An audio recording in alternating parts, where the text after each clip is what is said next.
Samuel dit à tout le peuple d'Israël, « Vous avez vu que je vous ai accordé tout ce que vous m'avez demandé. J'ai établi un roi sur vous. Maintenant, voici le roi qui vous dirigera. Quant à moi, je suis devenu vieux. Mes cheveux ont blanchi et mes fils sont parmi vous. Je vous ai dirigé depuis ma jeunesse jusqu'à ce jour. Je me tiens aujourd'hui devant vous. Répondez-moi devant l'Éternel et devant celui qui a reçu son onction. De qui ai-je pris le bœuf? De qui ai-je pris l'âne? Ai-je exploité ou opprimé l'un d'entre vous? De qui ai-je accepté un présent pour fermer les yeux sur sa conduite? Dites-le, et je vous rendrai tout ce que j'ai pris injustement. Ils lui répondirent, tu ne nous as ni exploité, ni opprimé, et tu n'as jamais rien accepté de personne. Il reprit, l'Éternel est donc témoin devant vous, et celui qui a reçu l'onction de sa part l'est aussi aujourd'hui. Vous n'avez rien trouvé à me reprocher.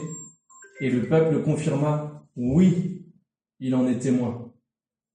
Samuel dit encore au peuple, c'est l'Éternel qui a établi Moïse et Aaron et qui a fait sortir nos ancêtres d'Égypte. Maintenant donc, comparaissez en sa présence et je vais vous citer tous les actes puissants qu'il a accomplis pour vous sauver, vous et vos ancêtres. Après que Jacob fut venu en Égypte, lorsque vos ancêtres ont imploré l'Éternel, il a envoyé Moïse et Aaron qui l'ont fait sortir d'Égypte pour les établir dans le pays où nous sommes. Mais eux, ils ont délaissé l'Éternel leur Dieu. C'est pourquoi il les a livrés à Sisera, le chef de l'armée de Hatzor, aux Philistins et aux rois de Moab qui leur ont fait la guerre. Alors ils ont de nouveau imploré l'Éternel en confessant, nous avons péché. Car nous avons abandonné l'Éternel et nous avons adoré les dieux Baal et Astarté. Mais à présent, délivre-nous de nos ennemis et nous te servirons. Alors l'Éternel a envoyé Gédéon, Barak et Jephthé et finalement moi, Samuel. Il vous a délivré de tous les ennemis qui vous entourent et vous avez habité le pays en sécurité. Lorsque vous avez vu Nahash, le roi des Ammonites, venir vous attaquer, vous êtes venu me dire, nous ne voulons pas continuer ainsi. Il faut qu'un roi règne sur nous. Comme si l'Éternel n'était pas votre roi. Eh bien maintenant, voici votre roi selon ce que vous avez choisi et demandé. C'est l'Éternel qui l'a établi sur vous. Si désormais vous révérez l'Éternel, et si vous lui rendez un culte, si vous lui obéissez, sans vous révolter contre ses paroles, et si vous et votre roi qui règne sur vous, vous suivez l'Éternel votre Dieu, tout ira bien. Mais si vous n'écoutez pas l'Éternel, et si vous êtes rebelle à ses commandements, l'Éternel vous frappera sévèrement, ainsi que votre roi, comme il a frappé sévèrement vos ancêtres. Maintenant, restez encore là, et observez la chose extraordinaire que l'Éternel va accomplir sous vos yeux. Ne sommes-nous pas actuellement au temps de la moisson des blés? Eh bien, je vais invoquer l'Éternel, et il fera tonner et pleuvoir pour que vous soyez bien conscients que vous avez commis une grave faute aux yeux de l'Éternel en lui demandant un roi. Alors Samuel invoqua l'Éternel, et l'Éternel fut tonner et pleuvoir ce jour-là. Tout le peuple fut saisi d'une grande crainte à l'égard de l'Éternel et de Samuel. Tous supplièrent Samuel, « Intercède pour tes serviteurs auprès de l'Éternel ton Dieu, afin que nous ne mourions pas. » Car nous avons ajouté à toutes nos fautes celle de demander un roi pour nous. Samuel rassura le peuple. Soyez sans crainte. Oui, vous êtes bien coupables de ce mal, mais ne vous détournez pas de l'Éternel et servez-le de tout votre cœur. Ne vous éloignez pas de lui, sinon vous courrez après des choses de néant qui sont inutiles et incapables de secourir parce qu'elles ne sont que néant. Il a plu à l'Éternel de faire de vous son peuple. C'est pourquoi il ne vous abandonnera pas, car il tient à faire honneur à son grand nom. En ce qui me concerne, que l'Éternel me garde de commettre une faute contre lui en cessant de prier pour vous. Je continuerai à vous enseigner le bon et droit chemin. De votre côté, révérez l'Éternel et servez-le sincèrement de tout votre cœur, en considérant les grandes choses qu'il a accomplies pour vous. Mais si vous faites le mal, vous serez détruits, vous et votre roi. Beaucoup de discours dans l'histoire sont restés célèbres, notamment celui prononcé par Churchill le 13 mai 1940, alors qu'il déclarait la guerre à l'Allemagne nazie, qu'il entraînait donc l'Angleterre, son pays et tout son peuple dans ce combat. Il leur avait promis du sang, du labeur, des larmes et de la sueur. Et cet homme a, durant toute la guerre, réussi à galvaniser son peuple, à l'aider à tenir bon avec toutes les campagnes de bombardement qu'il y avait sur Londres notamment. Mais ce discours est resté célèbre dans les annales. Et ici, dans notre texte du jour, nous sommes aussi en présence d'un grand discours du grand prophète Samuel. Et avant de creuser ce qu'il contient, j'aimerais donner quelques éléments de contexte. En revenant juste au chapitre, à la fin du chapitre qui précède, vous pouvez écouter simplement. Samuel ajouta: « Venez et allons à Gilgal pour y confirmer la royauté. » Tout le peuple se rendit à Gilgal. Ils y établirent Saül pour roi devant l'Éternel, et ils offrirent des sacrifices de communion devant l'Éternel. Ensuite, Saül et tous les gens d'Israël se livrèrent là à de grandes réjouissances. Saül vient de mener ses soldats dans le combat contre Nahash, le roi des Ammonites, qui les terrorisait. Et Saül, le roi donc désigné par onction, par l'Éternel, va donc mener le combat et conduire à la victoire. Après quoi, le peuple va confirmer sa royauté en se rendant à Gilgal. Gilgal, je l'ai mis sur la carte, c'est près du Jourdain, la rive ouest, un petit peu à l'est de Jéricho, et c'est un lieu important en fait dans l'histoire d'Israël, et c'est notamment à cet endroit que le peuple avait renouvelé son alliance avec l'Éternel après qu'il soit rentré dans le pays promis. Vous pouvez retrouver ça dans Josué, chapitre 4. Donc c'est un lieu important, renouvellement de l'alliance, après que Dieu leur ait permis d'entrer dans le pays promis. Souvenez-vous, pour ceux qui rejoignent la série en cours de route, on se situe dans ces chapitres-là à un tournant majeur pour Israël, avec l'instauration de la royauté. Royauté réclamée à tout prix par le peuple. Et cette section d'aujourd'hui vient vers la fin et elle clôt cette section-là comme elle a commencé, à savoir avec un discours du prophète Samuel qui les avertit solennellement. C'était la première prédication que j'avais donnée sur 1 Samuel chapitre 8. Et en effet, dans ce texte initial et ici aussi, nous apprenons que le peuple a péché en réclamant un roi, parce que ça signifie qu'ils ont rejeté leur roi, l'Éternel. Voilà pour le contexte qui nous conduit à examiner notre texte du jour qui nous parle du péché et de la grâce, qui nous dit autrement, vous êtes coupables, mais c'est pas la fin de l'histoire. Une transition s'amorce donc, comme je l'ai dit, pour Samuel. Samuel exerçait à la fois la fonction de prêtre, de prophète en tout Israël et de juge, comme il le signale au début du texte.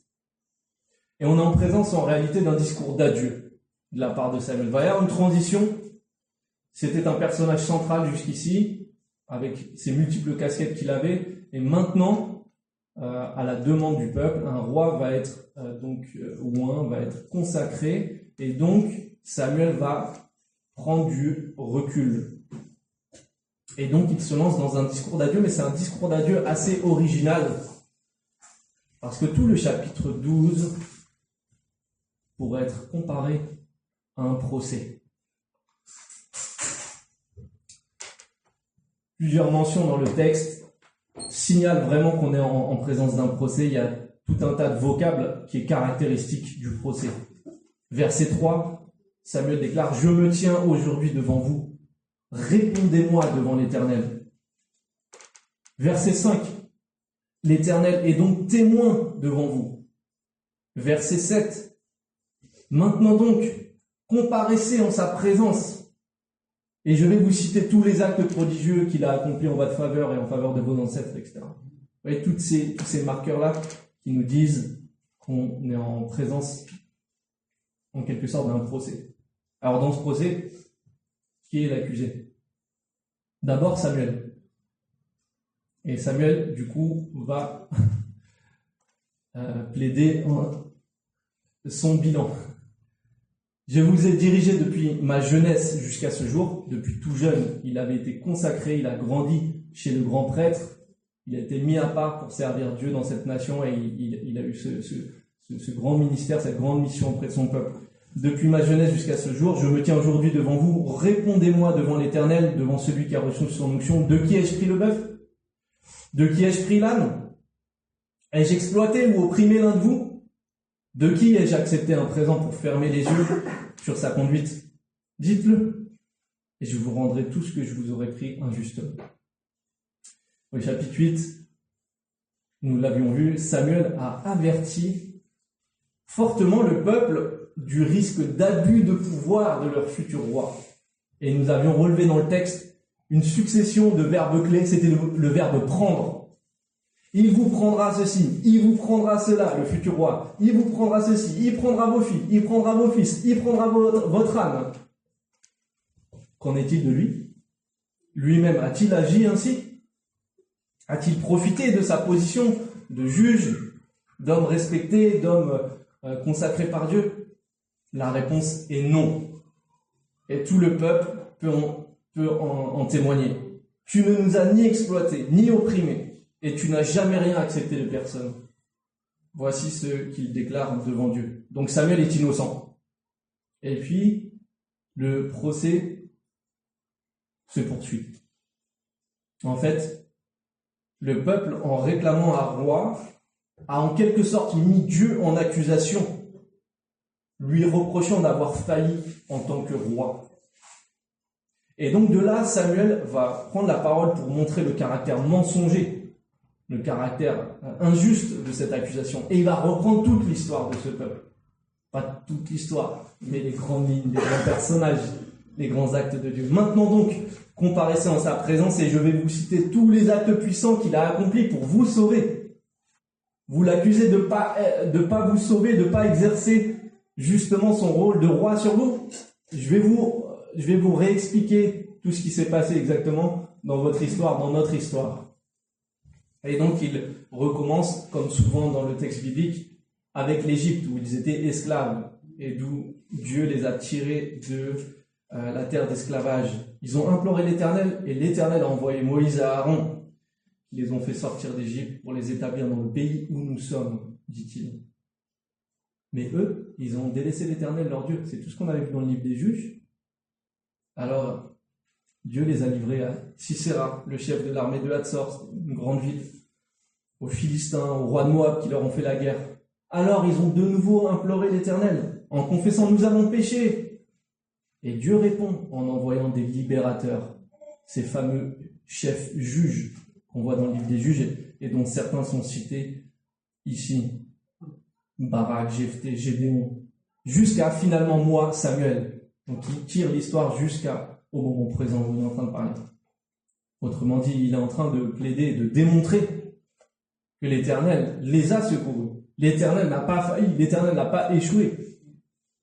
Et finalement, Samuel poursuit et conclut par la faute du peuple, qui la ramène à l'histoire juste récente, et c'est pour ça que j'ai lu la fin du chapitre précédent, à partir du verset 12. Lorsque vous avez vu Nahash, le roi des Ammonites, venir vous attaquer, vous êtes venus me dire, nous ne voulons pas continuer ainsi, il nous faut un roi, comme si l'Éternel n'était pas votre roi.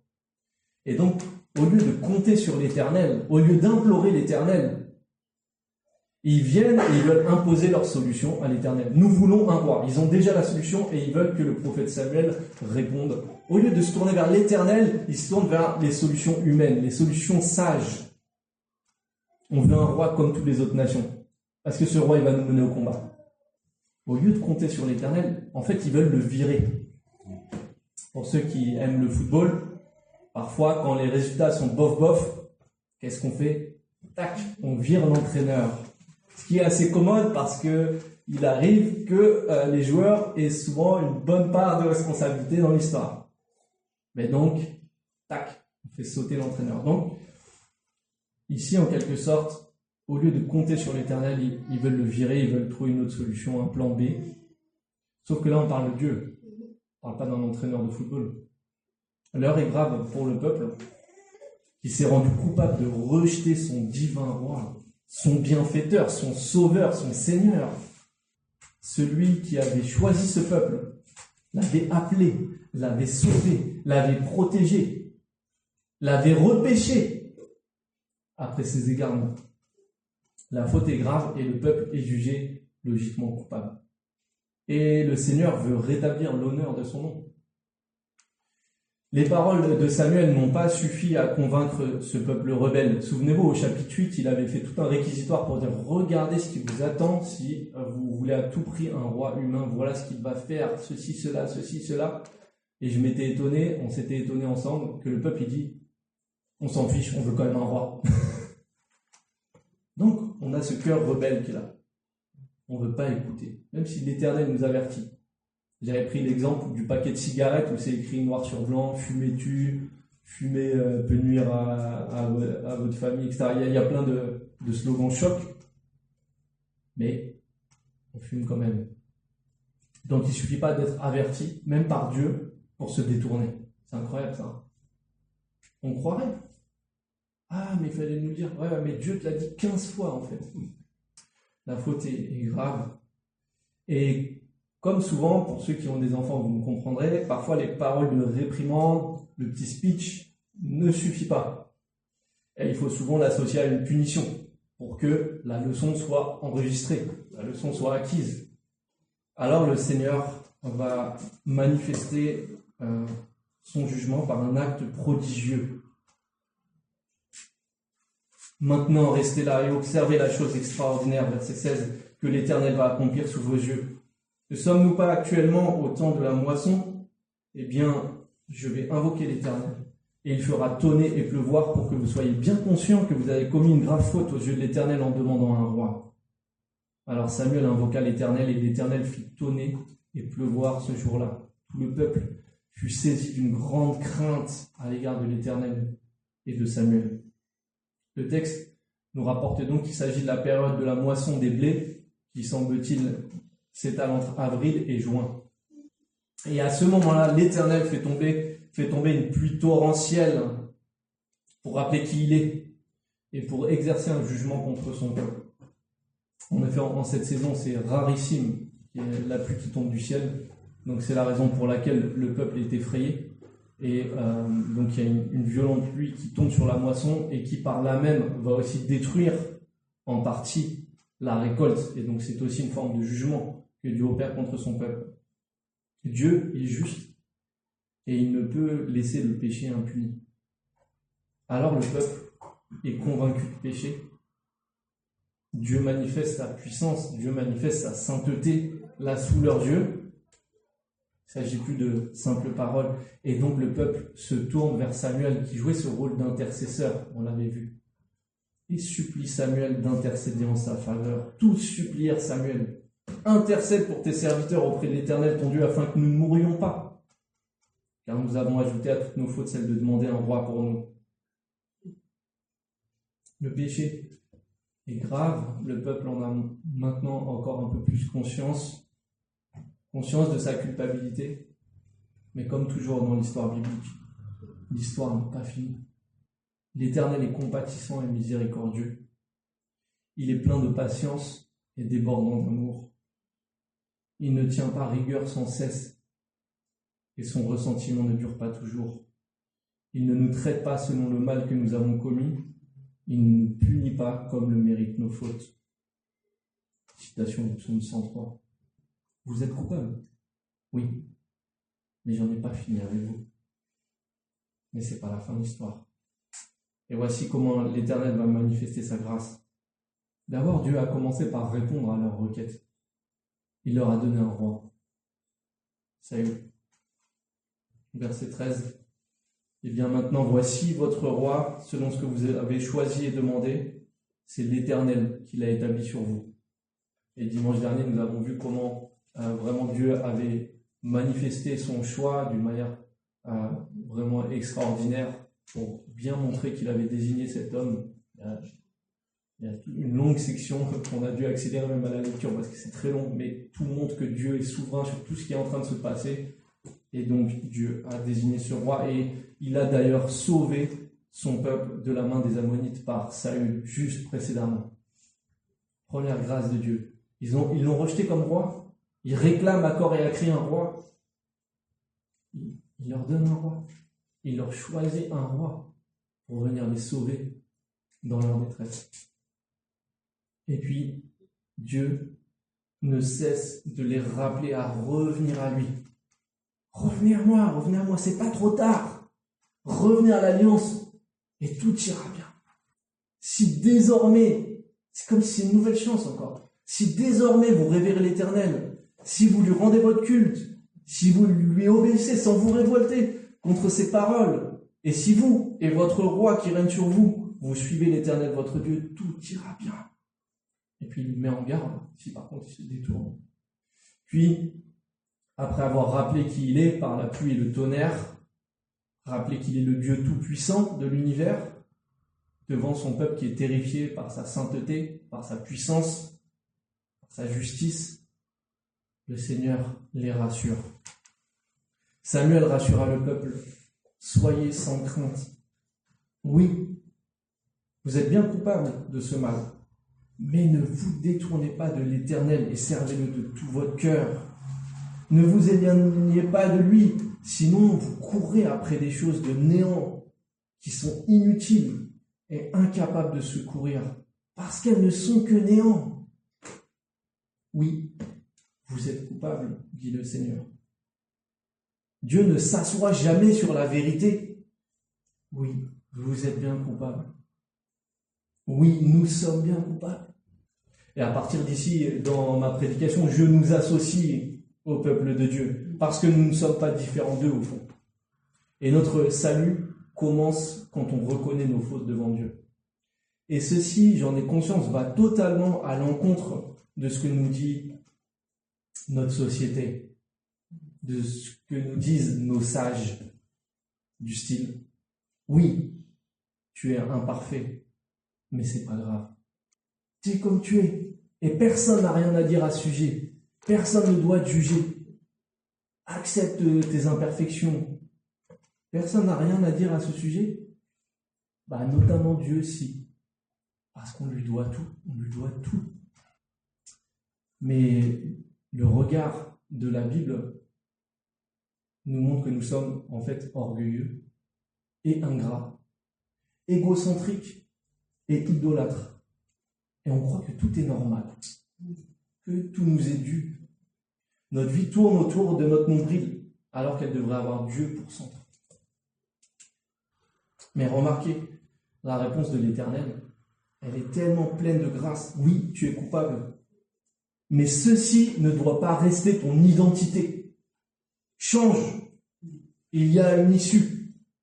Arrête de prendre les mauvais chemins et reviens à l'Éternel plutôt que de te tourner vers des faux dieux. Quels sont tes faux dieux, mes faux dieux? À toi de les identifier. Quelques questions peuvent nous aider à les débusquer. Où places-tu tes espoirs, tes rêves? Sur quoi tu mises pour être heureux dans la vie?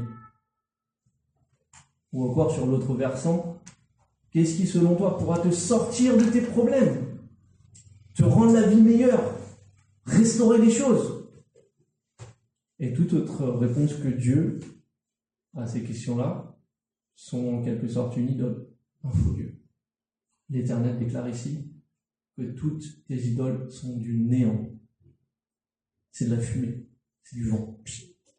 Pourquoi? Parce qu'elles sont parfaitement inutiles. Ces choses sont inutiles et incapables de secourir, déclare l'Éternel. Que le Seigneur nous aide à identifier ce qui peut devenir une idole. Peut-être qu'on est en train de placer à un moment donné notre espoir ou notre délivrance au mauvais endroit, ailleurs qu'en Dieu. Là, je ne parle pas pour quelqu'un qui n'aurait rien à faire de Dieu. Là, on parle du peuple de Dieu. Ce discours lui est adressé au peuple de Dieu, qui connaît Dieu, qui a vécu des choses avec Dieu. Et donc, pour vous et moi, d'une manière ou d'une autre, nous avons vécu peut-être des choses avec Dieu, mais on a toujours le risque, à un moment donné, de se laisser détourner vers des faux dieux, de suivre nos propres raisonnements et de se tourner vers des choses qui sont incapables de nous secourir, en fait. Dieu n'abandonne pas son peuple. Je trouve vraiment incroyable, verset 22. Samuel dit, il a plu à l'Éternel de faire de vous son peuple. C'est pourquoi il ne vous abandonnera pas, car il tient à faire honneur à son grand nom. Parce que Dieu ne peut pas se renier lui-même. Il a choisi son peuple, il ne va pas l'abandonner. Ne serait-ce que pour l'honneur de son nom. Si on dit ça, c'est le peuple de Dieu, regardez ce qui se passe. Alors par moments, Dieu choisit délibérément de juger son peuple lorsqu'il s'est détourné.